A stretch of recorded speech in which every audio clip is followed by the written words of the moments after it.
season begins tomorrow, and on the eve of the start of week 1, all these people are talking. Look at everybody. You see Jordan Love down there, Jayden Daniels, Josh Allen, Lamar Jackson, Aaron Rodgers, Caleb Williams. I had to say them all because once I said one, I was stuck.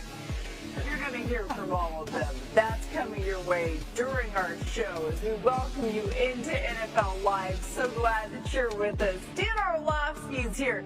Phil Yates is here. Marcus Spears, Adam Schefter. Let's roll, boys. Adam, are you ready to go? Oh, there's the wave because we needed the wave so it can officially start.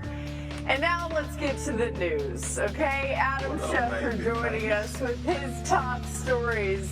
Let's start with some bad news for the Jets. What's going on there, Adam? All right, well, at Tuesday's practice, the Jets starting guard Elijah Vera Tucker hurt his triceps.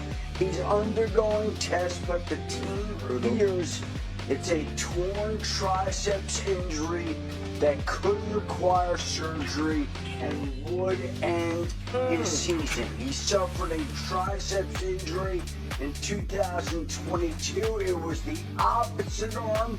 This is a different arm, but it could be the same result. His season could very well be over. Meanwhile, the Green Bay Packers wait to see whether or not they'll have Micah Parsons on Sunday against the Lions. He's preparing to play.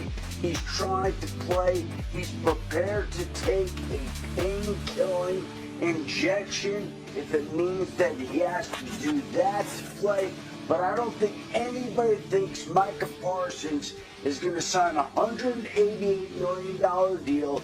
Green Bay is going to give up what it did, and he's not going to play against the Lions. So look for Parsons to be out there Sunday. And meanwhile, we have our first injury report of the season with lots of little informational nuggets on there. Trayvon Diggs, good to go tomorrow night. Tyler Guyton, good to go tomorrow night. Jalen Carter, good to go.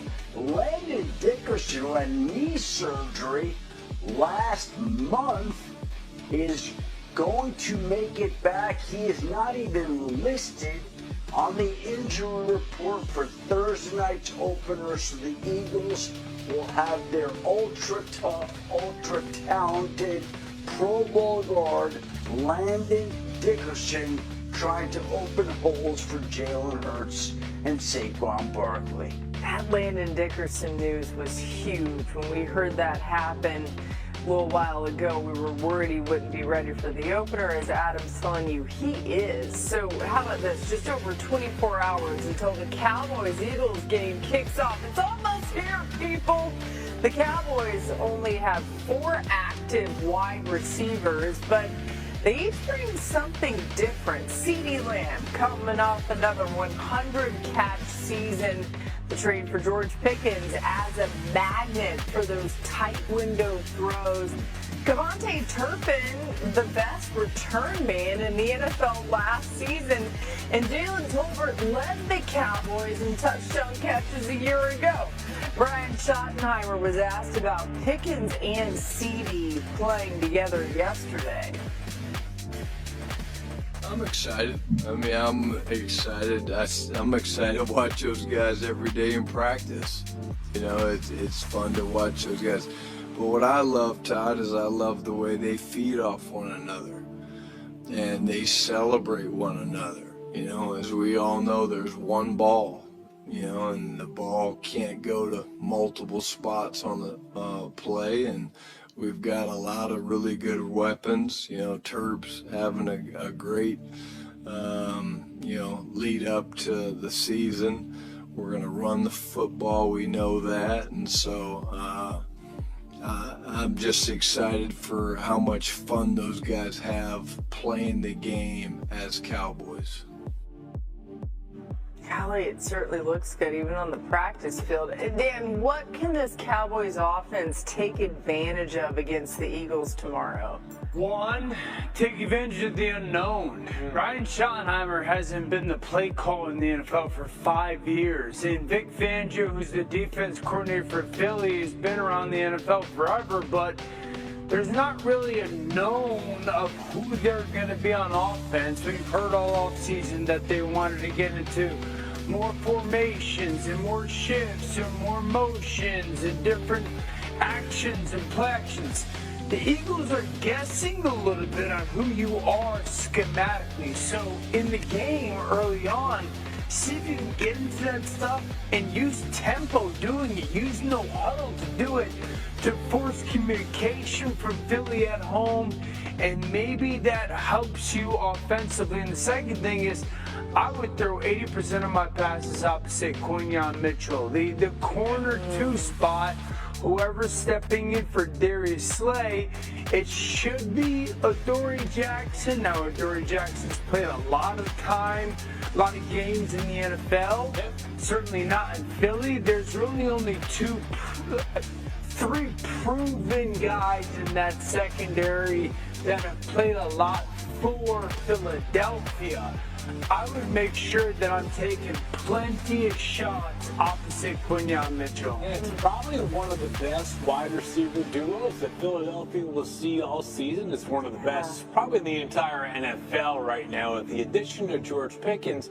But it's an inexperienced group collectively in Philadelphia, not in terms of like actual time played in the NFL, but to your point, Dano, like this is some new faces that are going to have to communicate at a high level, which, say what you want about Philadelphia's roster. Listen, there are no major roster holes for Philadelphia, but there are a couple of guys who are going to have to earn their stripes.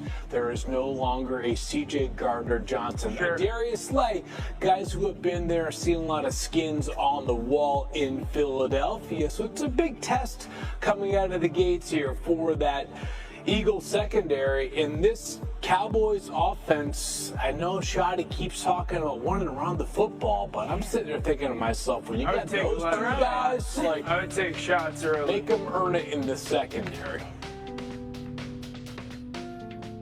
I love what both of y'all are saying about pushing the ball downfield. Your 2 best offensive weapons are your wide receivers, so it makes a ton of sense. Don't forget about Jake Ferguson either at the tight end spot, trying to exploit some things throughout the middle of the field. But this has to be a play-action balance type of situation for Dak Prescott. You lean heavily more towards the pass. That's why I'm in agreement with you all. But y'all go back and harken back to those conversations we had last year with the Dallas Cowboys. They could not find a run game at all. There needs to be some semblance of being able to do that, especially with an offensive line now that has to be a physical offensive line. And running the football is always easier for these guys. I'm not sure how many times you want to just drop straight back against Philly, especially with Jalen Carter and Nolan Smith being up there on that defensive line for them, and Jordan Davis